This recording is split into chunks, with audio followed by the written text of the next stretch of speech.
Adventures by Morse. Carlton E. Morse presents The City of the Dead, featuring Captain Friday. If you like high adventure, come with me. If you like the stealth of intrigue, come with me.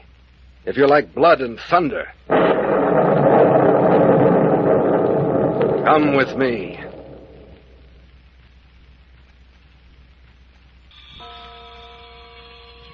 "9 o'clock on the morning of the third day in the City of the Dead. The most harrowing night in the lives of Phyllis Carroll and Jimmy Parker is past. During this night of terror, the following incidents have taken place. Captain Friday has disappeared. Jimmy Parker is convinced that it was Mayor Friday whom he and the captain saw digging in Ernie Morton's grave just before Captain Friday disappeared. One of the black pearls belonging to the collection of Theodore Beverley, Phyllis's grandfather, was found under her pillow. It was placed in the mayor's care, and within half an hour was taken from him by some mysterious person. Then, in conclusion, the inmates of the mayor's cottage, including Jimmy, Phyllis, old Dr. Tooner, and the mayor, watching the dawn break from one of the windows, saw old Clawfoot captured and carried off by someone unrecognizable in the dim light. But the night is behind them. The warm morning sun has become a tonic to the shattered nerves of the group and has done much to dispel the terror of the night hours. Phyllis alone is still abed with her wounded shoulder. Jimmy. Well, hello there, sleepyhead. Good morning. Jimmy. Lie down, Philly. You hurt your shoulder. Oh, See? I told you. Now you lie still. I forgot. Jimmy, is everything all right? Right as rain. But old Clawfoot was kidnapped. All the better. We don't have to worry about him anymore. I just remember you saying that, and then I guess I went back to sleep. What happened after that? Not a thing. Dr. Tooner and Mayor Friday went out, but they couldn't find a trace of anything. Clawfoot and whoever captured him had vanished. How long have I been asleep, Jimmy? 4 hours. It's just past 9 now. I feel an awful lot better now. Hungry? Mm-hmm. Ah, gee, Phil, it's good to hear you laugh again. It seems ages since we've had anything to laugh at. Well, things are going to be all right now, aren't they, Jimmy? I don't know, Phil. I hope so. What's the matter? Has something else happened? No, thank heavens, no. But everything is just as mixed up as it was last night. Just doesn't seem so bad in the daylight. Oh. And, Phil... What is it, Jimmy? I hate to tell you. I suppose I ought to. Oh, of course you should. Everything. Well, the mayor called up the police station in the city this morning. Jimmy. I tried to try to get him not to do it, and so did Dr. Tooner. Well, does that mean we've got to go to jail? I don't know. I didn't hear what he said on the phone, but, well, you know how he feels toward me. Well, don't you worry about it. I know you haven't done anything. They can't lock you up. They can't. I know. They can make it awfully hot for us, Phyllis. We did dig in Ernie Morton's grave, and the next morning Bert Arnold's body was found buried there. How can we possibly prove that we didn't murder Bert? Where are Dr. Tooner and the mayor now? Well, the mayor's gone down into the City of the Dead. Dr. Tooner was out in the kitchen just a minute ago. I suppose he stepped outside. Anyway, Jimmy, if the police do come, we won't have to spend another night in this terrible place. We wouldn't anyway. Oh, I hate Mayor Friday. He's been antagonistic toward us ever since we first came here asking for help. He's got an awful guilty conscience or something. Do you suppose he's been looking for the pearls himself? That would explain why he'd be jealous of us. Dr. Tooner must be in on it, too, then. Oh, no, I'm sure he's not. He's so friendly and gentle. I don't think he knows anything about what the mayor's been up to. How could he help it? Hasn't he been coming down to the City of the Dead for the last 20 years? To visit his old patients buried here, he says. Yeah, and I reckon that's the truth, too, son. Hey. Dr. Tooner. How long have you been standing there listening? No, Parker. Ain't no use to get all worked up on a nice sunshiny morning like this. Well, just the same, you had no business eavesdropping. Parker, I reckon you've got a lot to learn. It ain't always the best policy to jump at conclusions. You're young yet. Someday you'll find out diplomacy is a mighty fine trait to cultivate. Well, facts are facts. Yeah, I reckon they are, my boy. Just the same, I venture to say that 3/4 of your trouble here has been of your own making. What do you mean? I mean, you should have done your best to make the mayor like you instead of irritating and badgering him. You ain't had any considerations from his feelings right along, so why should he bother to think anything but the worst about you? But I've never accused Mayor Friday of anything that wasn't perfectly apparent on the surface. No, of course you haven't. Neither has he suspected you of anything that didn't look almighty queer. Yeah, but I told the truth. Yeah, I reckon you did. That ain't the point. You've made the mayor dislike you all along. Now, when there comes a time when you want him to trust and believe in you, he naturally turns against you. What time will the police be here? Oh, I don't reckon there'll be anyone down before afternoon. Is he going to turn Phyllis and me over to him? Yeah, the mayor don't do much talking, not even to me. But you don't think we've done anything wrong, do you, Dr. Tuner? Well, I calculate I'd rather not say what I believe, Miss Carroll. But say now, I've been standing here lecturing you two when I come in to see about breakfast. Hot cake batter's all mixed up and the skillet's piping hot. Hot cakes. Are they the sour milk kind? I reckon sour milk hot cakes are the only real hot cake there is. Oh, I adore them. Oh, come on, Jimmy. You are hungry, aren't you? No, I suppose so. Miss Carroll, you're lucky to have a young fellow like Jimmy Parker. He sat by your bed all the time you were asleep. He just wouldn't move from your side. Oh, Jimmy, you shouldn't have done that. Haven't you had any sleep all night? No, forget it, Phil. I feel fine. Yeah, I'll go out and put on a batch of hot cakes. Oh, by the way, Miss Carroll, do you like your eggs straight up or over easy? Over easy. Oh, isn't he a dear? Mine straight up, Doctor. One straight up, one over easy.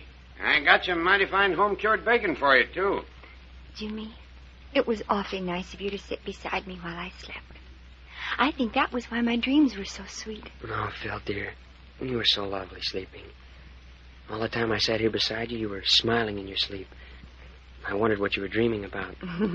Don't you wish you knew? Phil, dear, was it... Listen, Jimmy Parker, you go get me a pan of warm water and a comb and a mirror. You're a fine nurse. I'll bet you'd have let me eat breakfast without even powdering my nose. Yeah, I guess I would. But, Phil... Hurry, Jimmy, or Dr. Tuner will be in here with the hotcakes before I'm ready. They're browning nicely. I got a good dew on them this morning. Oh, here comes the mayor, Dr. Tuner.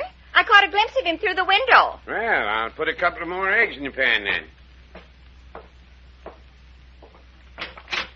Good morning, Mayor Friday. Yeah. Good morning, Miss Carroll. How do you feel? Oh, much better, thank you. Mayor Friday, are you going to turn Jimmy and me over to the police? Now, Miss Carroll. But we only parked Jimmy's car near the City of the Dead. I think if you understood about us... Miss Carroll, I think you and I ought to have a good, long talk together. Why, what about? Shh. Here comes young Parker. We'll talk about it after breakfast, huh? Here you are, Phil. Oh, Mayor Friday. Yes, it's me. Here, Phil, is a basin of water, soap, and wash rag. Thank you, Jimmy. Now, if you'll get me a comb and a hand mirror... Sure thing. Comb and a mirror. All right. Here you are. Thanks. And now if you two men will go out in the kitchen with Dr. Tuner so a girl can have a little privacy... Sure, okay. Come on, Mayor Friday. We'll get together after breakfast, miss. Yeah, pretty good cook, if I do say so myself. Smells good.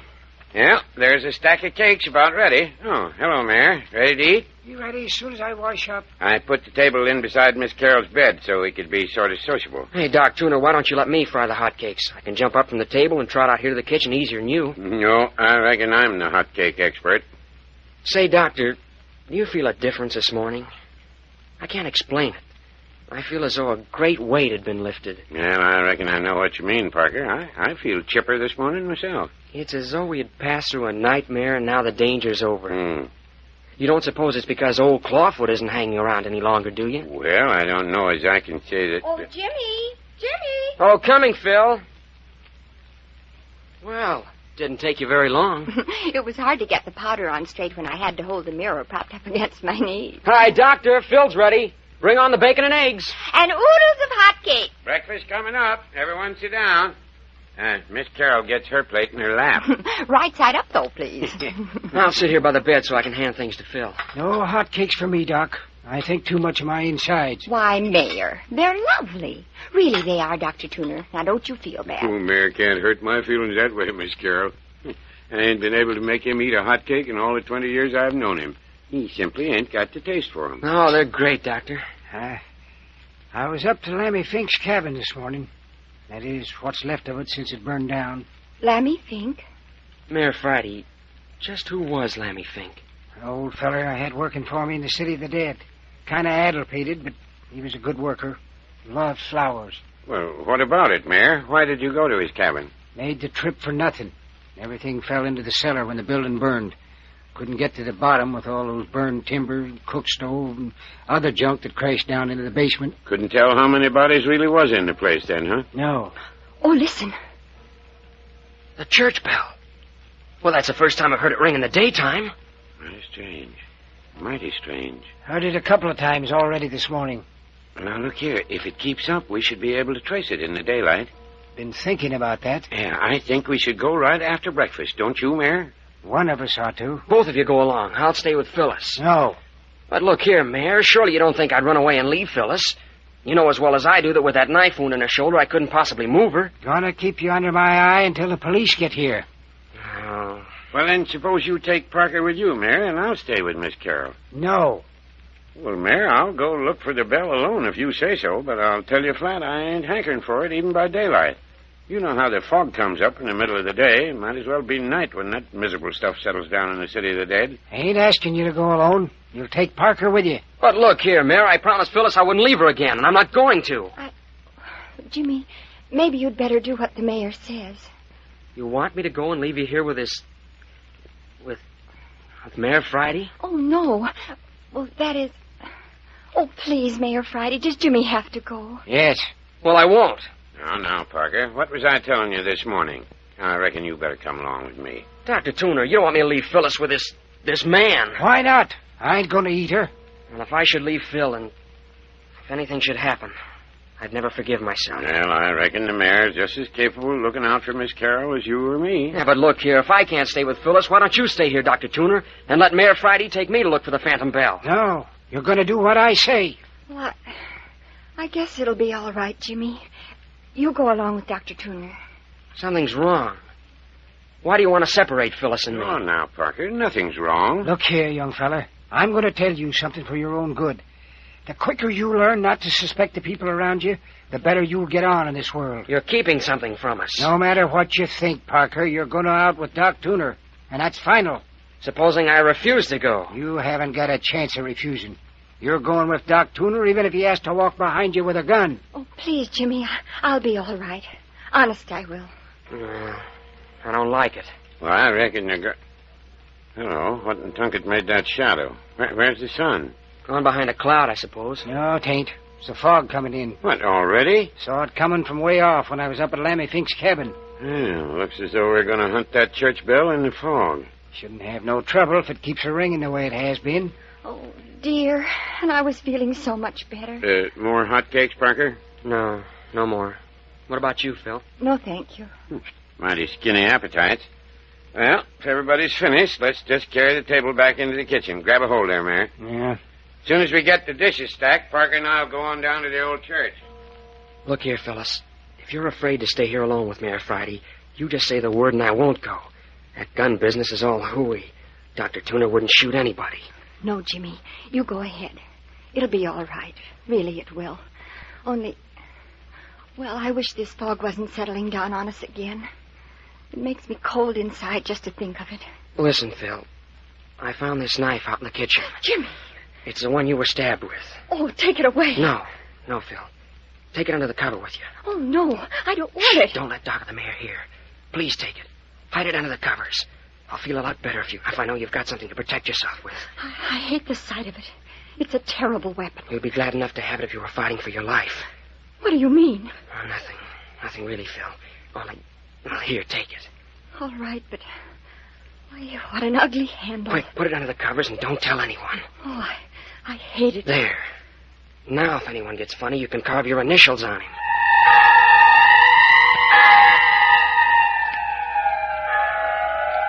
Why is old Mayor Friday so intent on having Phyllis to himself? What is it that Jimmy fears for her? And beyond all else, what will Jimmy and Dr. Tuner find in taking up the trail of the Phantom Church Bell? And the missing Captain Friday? But more of all that in just a moment. That ugly knife gives me the shivers. I won't rest a bit while it's under the covers with me. Use it if it's necessary. Here's something else. What is it? A whistle. Where did you get that? It's a police whistle Captain Friday left here. Take it. Why, what for? To use if you're in danger. Do you think something's going to happen to me? Not if I can help it. But with this knife and the whistle... I don't want to frighten you, Phyllis. Honest, I don't know of a single thing that might happen. But, well, you know what a time we've had so far. Yes, I know. Well, then you take this whistle. If you get suspicious that things aren't going right, or you become frightened, you just blow this police whistle as hard as you can. You'll be surprised how far it'll carry. Do you think you could hear it anywhere in the city of the dead? I think so. Anyway, we won't be out of range of it very long. That does make me feel safer, to know that I can call you. Shh, watch it. Now, Parker, get your hat and let's get started before the fog settles too thick among the tombstones. All right. I'll be right with you. Now then, Miss Carroll, don't you worry. You aren't in any danger, and nothing's going to happen while we're away. You just see if you can't get a lot of sleep today. If everything goes as it should, you'll be up and walking around another day or two. You're sure I'll be all right, Dr. Tuner? Well, of course you will. Well, don't be gone too long, will you? Oh, I don't reckon we'll be out any longer than we can help. Mary, you're going to take good care of Miss Carroll now, ain't you? I reckon me and Miss Carroll are going to get on right smart, ain't we, miss? Oh, yes. Yes. Me and her got a lot of things to talk about. Well, don't get so interested talking you forget about your job as nurse, Mary. Well, I'm ready, Dr. Tuner. All right, Parker. Goodbye, Phil. Remember, don't take any chances, will you? No, Jimmy. I promise. Come along, Parker. Come along.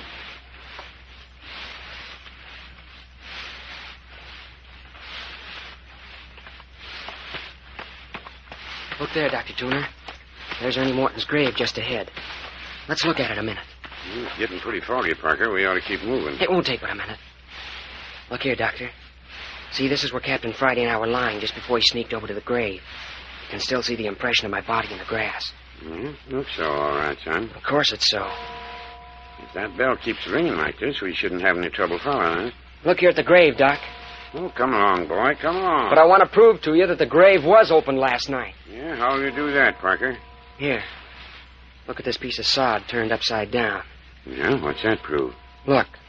The grass is still fresh and green when I turn it over.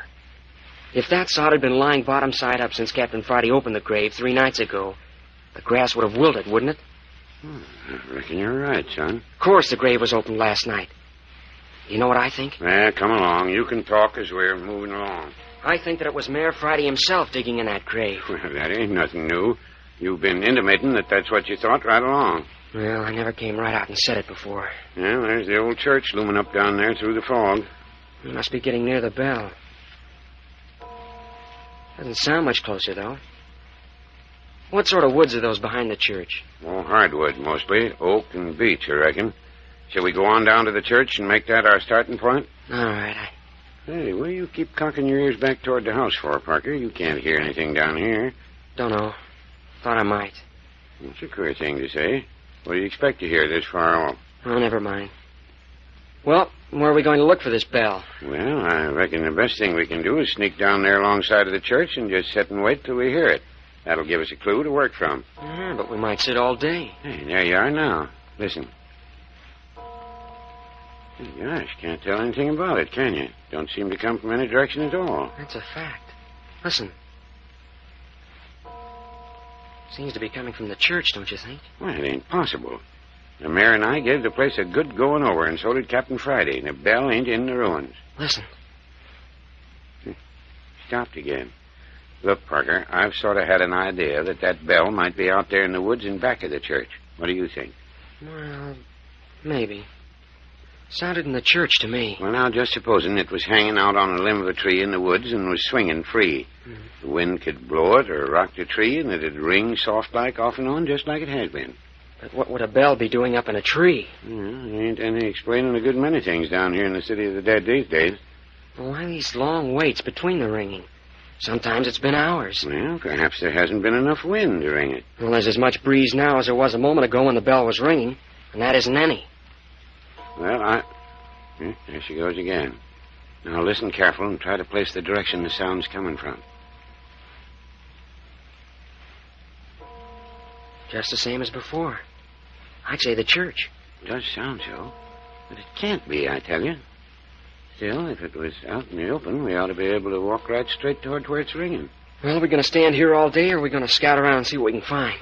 Yeah, this damp burned fog would have to come down just now. Danged if I know which way to turn. Look here, Dr. Tuner. Let's go inside the church and listen. Maybe we'll get some clues that way. Might as well, I guess. Ain't no good standing around out here getting fog in your ears and throat and down your neck. You pesky stuff. Up in San Francisco, I rather like the fog. This is miserable stuff down here, all right. I've hated it ever since I can remember. Decayed atmosphere, that's what fog is to me. A nice day that's begun to rot. That's a pleasant thought. I can't help it. I always get the grumps and the creeps and the sniffles in the fog. Worst nightmare I ever had was about fog. Well, here we are. We might as well go in.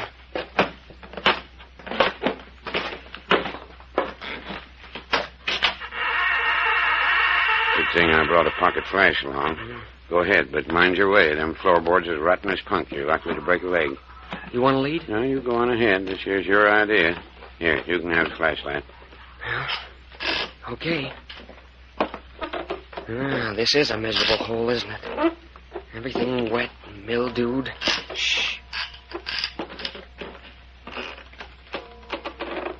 Why, the bell's fainter in here than it was outside. I reckon I was right after all. Quick, let's get outside. Now we're getting somewhere. Hey, look out where you're going, fella. You'll go through the floor. Come on, Doc. Come on. Oh!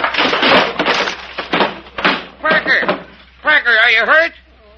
Parker, are you hurt? Answer me. Parker, you got the flashlight. Turn it on. Parker, answer me. Answer me. Doctor! Dr. Tuner, don't carry on so. I'm all right. All right. Well, then why in Tunket was you making them ghastly groans? That wasn't me, Doc. Wasn't you? No, there's someone else down here. I'm looking for my flash. I dropped it when I went through the floor. You say there's somebody else down there? Hey, Doc, stop asking questions and come and help me. I'm down in the basement. There must be a door to the outside someplace. Basement? By George, that's right. This place has got a basement. Well, go outside and see if you can find a door to it. It's blacker than pitch down here, and something's down here with me. The door to the basement's right outside. I'll be right with you. Oh, what a noise. Oh, blame it all. Where'd I drop that light? Doc ever gets that door. Hi there, Parker. Can you hear me? Yes. What's the matter? Is the door locked? All right, the hinge is rusted so bad I'll have to break the door down. Are you still all right? Yes. Hurry and break it in. I can't find my flashlight. Oh, this groaning is getting on my goat. Well, hang on. I got a piece of timber for a battering ram. Well, go to it, Doc. Well, this is great. The bell! Hey, Doc, the bell! Hurry, Doctor, I discovered something. Dr. Tuner, I found the bell. The phantom church bell's here in the basement. Parker, are you crazy? No, I'm not. Here's my flashlight. There. There's your church bell. Look there in the corner. Yeah, a man bound and gagged. Come on, Doc. Oh, so that's where them groans come from. You know him? No, never saw him before in my life. Here, help me untie him. Hey, look at here. He ain't only bound and gagged, he's roped to this 2x4 in the wall. They weren't taking any chance on his getting away. Poor chap. Mighty near dead. He's unconscious, isn't he? What's the matter with him? Well, it looks mostly like starvation, but there's a bad lump here on his head. We'll have to carry him up to the house. Yeah, and mighty quick, too. He'll die on our hands. His heart ain't showing much signs. Stand aside, Parker. Look here at this old bell, Doctor. Standing here on its rack. Just swings clear of the floor. I can't figure out what made it ring, Parker. I've got it. This man was ringing it. It was the only way he could call for help. Look here, Doctor. See, he was tied to this 2x4.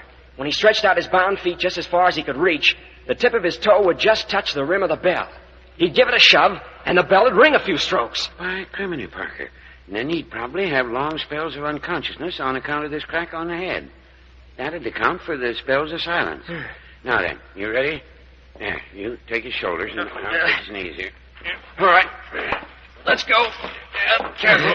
Bump his head on the door, Jan. Yeah, all clear. What'll we do? Leave the bell as it is? Sure, Parker. Ain't nobody gonna touch it. Just strike off through the tombstones and keep on the grass. It's easier walking. Poor guy. Looks more like a corpse than a living man. Yeah, so that was the answer to the phantom bell. No wonder we couldn't locate where the sound was coming from. By the time it got outside the cellar walls, the sound was so broken it seemed to come from everywhere. Funny you or the mayor didn't think of looking in the basement when you came down here 3 nights ago. Yeah, is it? Did you think of looking in the basement for a ringing church bell? Had to fall right in on top of it before you got the idea, didn't you? Just call out if you want to rest. Well, he's not heavy. Well, if we knew as much about old Clawfoot as we do about the bell... The whistle! That's Phyllis! Hey, don't drop the man. It's Phyllis, Doc! Something's happened to Phyllis! Hi, Parker, come back here. Something's happened to Phyllis! Don't you hear the whistle?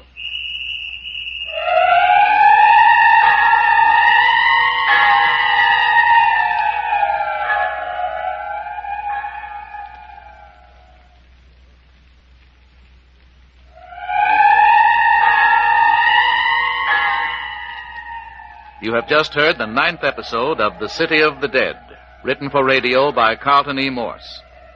Next week brings you Where the Pearls Were Hidden, the 10th and final episode of this adventure thriller.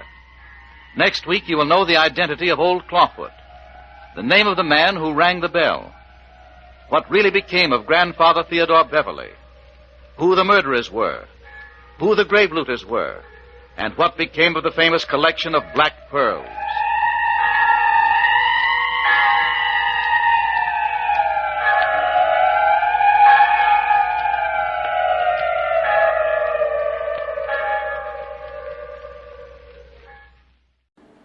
Would you like a shout out?